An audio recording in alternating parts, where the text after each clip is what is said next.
हिमाचल प्रदेश एक पूरे देश में एक ऐसा राज्य है जहां कर्मचारियों की संख्या पॉपुलेशन के अनुपात में अगर हम देखें तो वो सबसे ज़्यादा है। और ऐसी परिस्थिति में स्वाभाविक है हिमाचल प्रदेश में कर्मचारियों की एक बहुत महत्वपूर्ण भूमिका प्रदेश के विकास में, प्रदेश की योजनाओं को ज़मीनी स्तर तक, नीचे तक पहुंचाने के लिए काम करने में रहती है। कोविड के चलते काफ़ी अरसे से इस बात को लेकर के हमसे बातचीत हो रही थी कि एक तो जेसीसी की मांग थी, कर्मचारी महासंघ के गठन की बात थी। उन सारी बातों को लेकर के हम आगे बढ़ रहे थे, लेकिन कोविड के दौर के कारण थोड़ा विलम्ब जरूर हुआ, लेकिन उसके बावजूद अब हमने सारी वो औपचारिकताएं पूरी की महासंघ के गठन की। जो उसके बाद फिर दूसरा अभी आज हमने जेसीसी की बैठक भी बुलाई थी और जिसमें हमने महत्वपूर्ण घोषणाएं की है। वैसे हिमाचल प्रदेश में हमने कोविड के दौरान भी बहुत सारी जो कर्मचारियों से संबंधित उनकी मांगे थी, उनका समाधान हम समय समय पर करते रहे।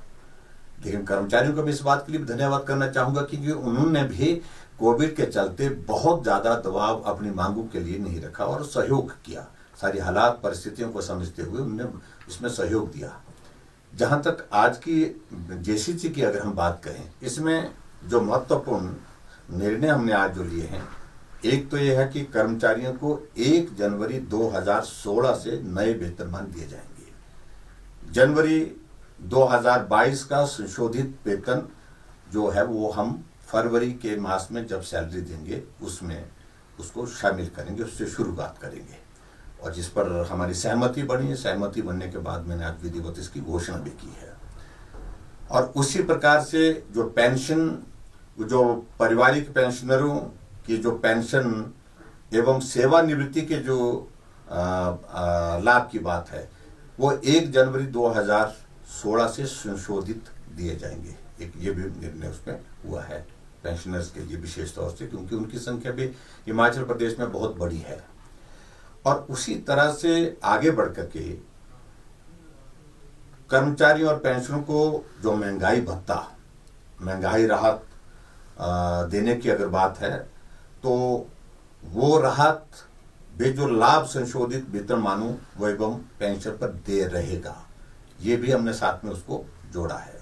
यानी कि कर्मचारियों को जो पेंशन वाले जो हमारे भाई हैं जो रिटायर हो गए हैं, उनको जो महंगाई भत्ता, महंगाई राहत जो है वो संशोधित वेतनमानों के साथ वो दे होगा। और इसी प्रकार से एक और हमने कर्मचारियों के संदर्भ में एक निर्णय जो लिया, कुल मिलाकर के नए वेतनमानों व पेंशन संशोधन करने से प्रदेश के कर्मचारियों को और पेंशनरों को लगभग 6,000 करोड़ रुपए के वित्तीय लाभ इसमें होंगे।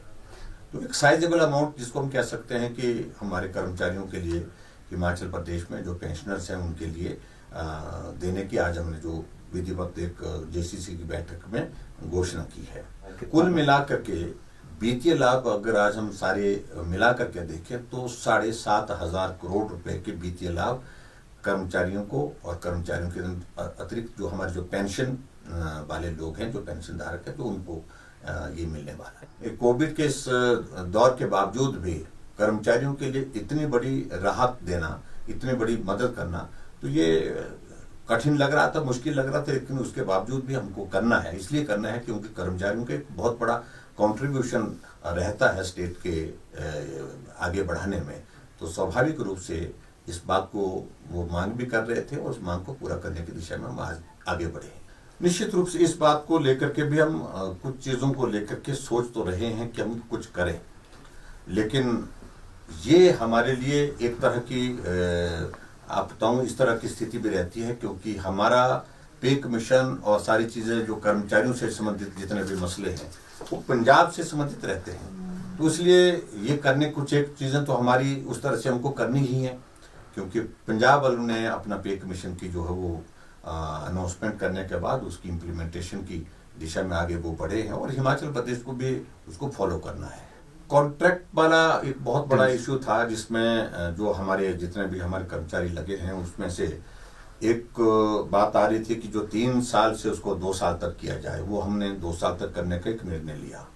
और इसके अतिरिक्त बाकी जो हमारे कर्मचारी हैं, अलग अलग जो उन कर्मचारियों के लिए भी हमने हिमाचल प्रदेश में सबको 1 साल का जो है वो उसको कॉन्ट्रैक्ट पीरियड में छूट दी है। वो सभी कैटेगरीज को, अलग अलग कैटेगरीज है, इनका जिक्र करें तो लंबा समय लगता है उसमें, लेकिन सबको हमने उसमें राहत देने की दृष्टि से एक शुरुआत की है कि कॉन्ट्रैक्ट पीरियड इसको कम करने की बात। और जो 2 साल करने की मांग काफी अरसे से चल रही थी, और ये हमारी कमिटमेंट, एक ऑनेस्ट कमिटमेंट भी थी हमारी सरकार की ओर से कि उसको हम करें।